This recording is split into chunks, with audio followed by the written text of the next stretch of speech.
Hey guys, and welcome back to DrumDamentals.com.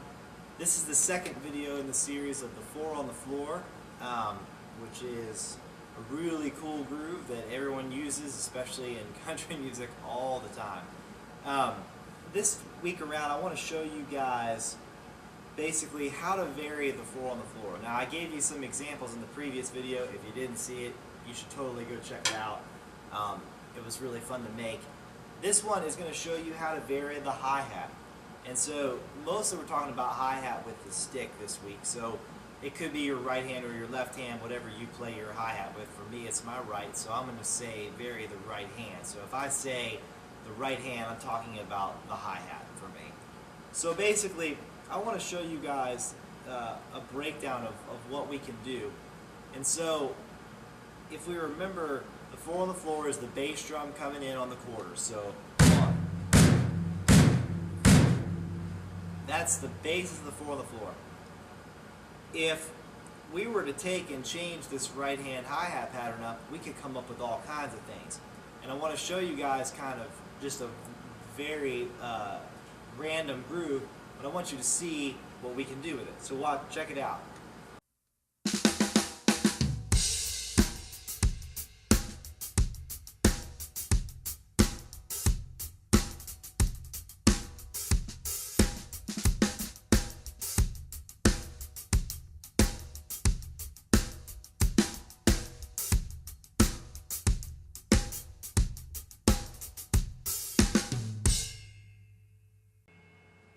As you can see, changing and syncopating this makes the groove feel completely different, and it's appropriate in lots of different settings to do that.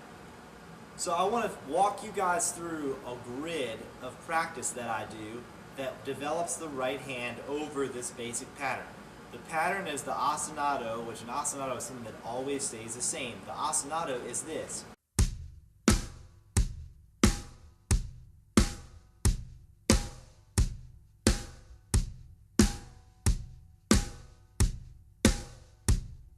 That's always going to stay, but what we're going to do is walk this right hand through some variations. Now, I want to get right into it, but I do want to tell you the variations go in groups of 1, 2, 3, 4, and essentially 0. 1 being a quarter note based beat. So a single could be quarter notes. 1, 2, 3, 4. It also could be 1 and a 2 and a 3 and a 4 and a. It could be 1 E and a 2 E and a 3 E and a 4 E and a, or it could be 1 E and a 2 E and a 3 E and a 4 E and a. That same cycle goes with 2s, 3s, and then down to 16th notes, which would be 4s on the hi-hat. So I'm going to walk you through the grid, and I'll show you kind of basically how you can vary this pattern up, make some really cool things. So here we go. This is at 90 beats per minute, and I'm going to take you through. Let's start on the grid with quarter notes. I'll show you some quarter notes.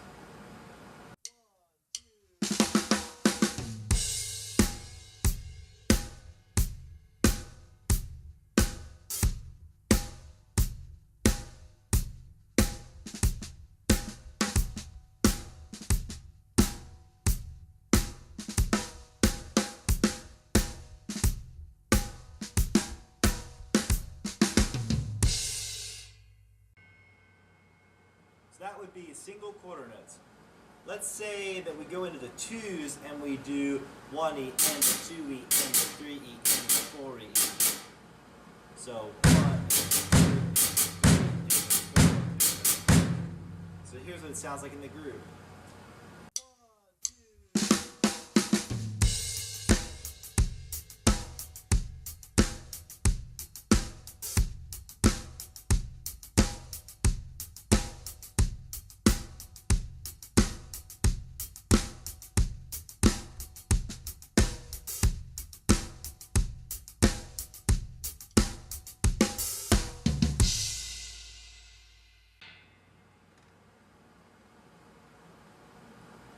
So you get the idea. That's a 2. A 3 group might be, we'll do 1 and then 2 and the 3 and 4. So,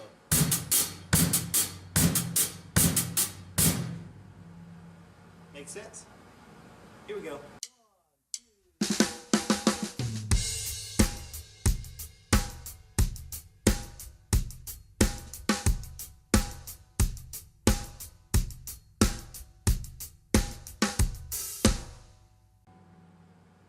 Gives you the idea of what the 3s might look like. 4s would be 16s. I'll show you that in the grid. So, just so that you guys get it, I'm gonna show you the entire thing, like running through this grid.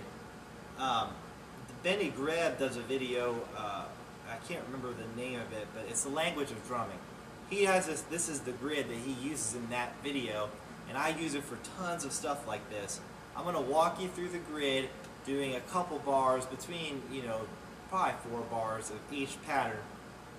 And I'll show you kind of how everything gets put together. So let me pause for a second and I'll come back and do the grid. Alright, here's the grid. We're going to do it at about 100 BPM. And I'm going to walk the whole grid down for you so that you guys can see a bunch of different right hand options. So here's the grid.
So that was the grid.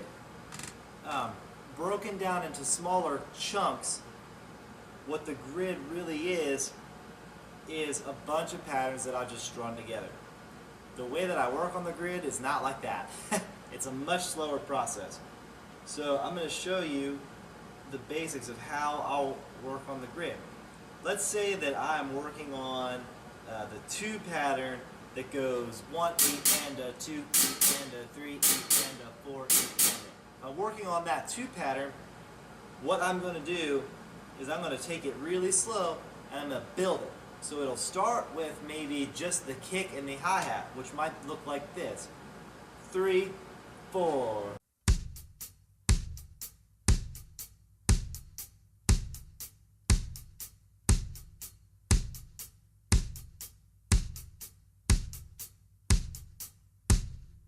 Then maybe it's just a snare with the hi-hat. 2, 3, 4.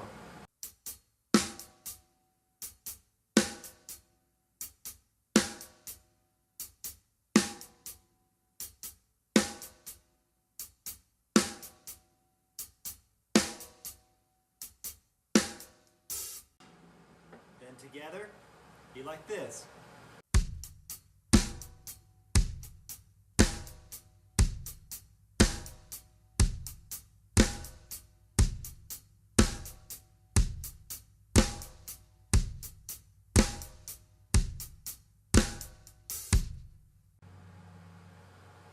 So hopefully that makes some sense to you. If I was really struggling, it might actually look more like this, and this is honest and realistic because I don't learn everything instantly, and nobody does. And anyone who says they do is not telling you the truth. There are patterns that are hard for every one of us. No matter how talented a drummer you are, there's something that's going to hang you up. If it does, let's pretend it's that pattern, it might look something like this to me. It might look like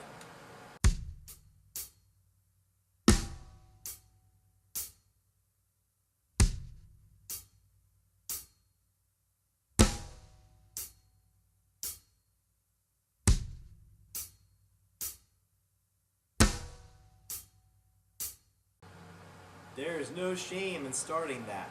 Now, I do recommend that you try to pick a tempo and stick to it, even if that tempo is slow. You don't really want to get in the habit of doing this, which some guys do, and it's okay, but to me, it's a bad habit. If you start doing this,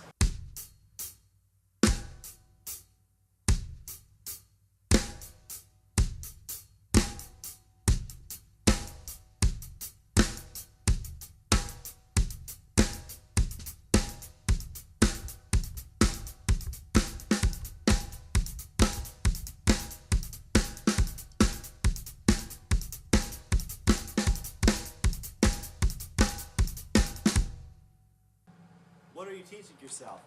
You're teaching yourself how to speed up in the middle of the groove, which you don't ever really want to do 99% of the time. So I tend to take it and I will keep it at a tempo, and when I'm comfortable, I will stop my click, move my tempo up 2 clicks to 20 clicks, try again. When I hit a tempo that's no longer comfortable, I bring it back down. If I need to work the tempo up, then I'll gradually work it up from there. But don't get in the habit of just speeding up your exercises in the middle. It's not a good habit to get into. So I'm going to get off my soapbox on that. And I want to show you guys just a bunch of different variations of this groove that we can do. You can mix these patterns up, and before you know it, you're going to have freedom in this groove. And freedom in this groove is going to get you work, and it's going to help you become a better drummer for sure. And you'll start locking your time in. So if I bump my click up to maybe 115, I'm going to show you some different variations. 1, 2.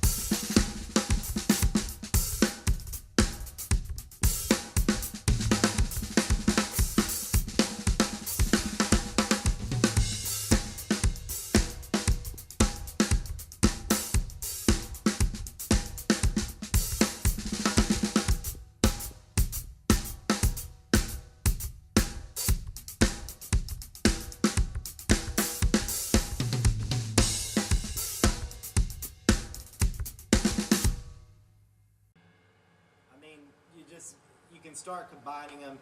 It never ends. If I slow it down a little bit so it's a little more reasonable, here's just some combinations of them.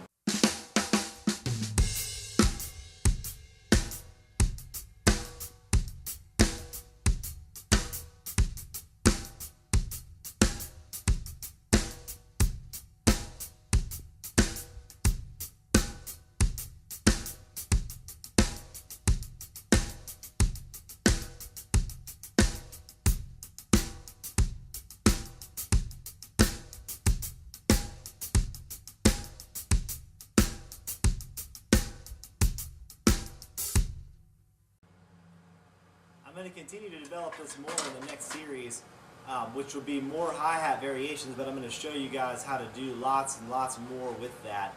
But you get the basic idea. So I hope that this was helpful for you. As always, you can email me at adam@drumdamentals.com or adam@adamdrums.com. and I'm happy to walk you guys through anything I can. So I hope you enjoyed, and I'll catch you guys next time. See ya.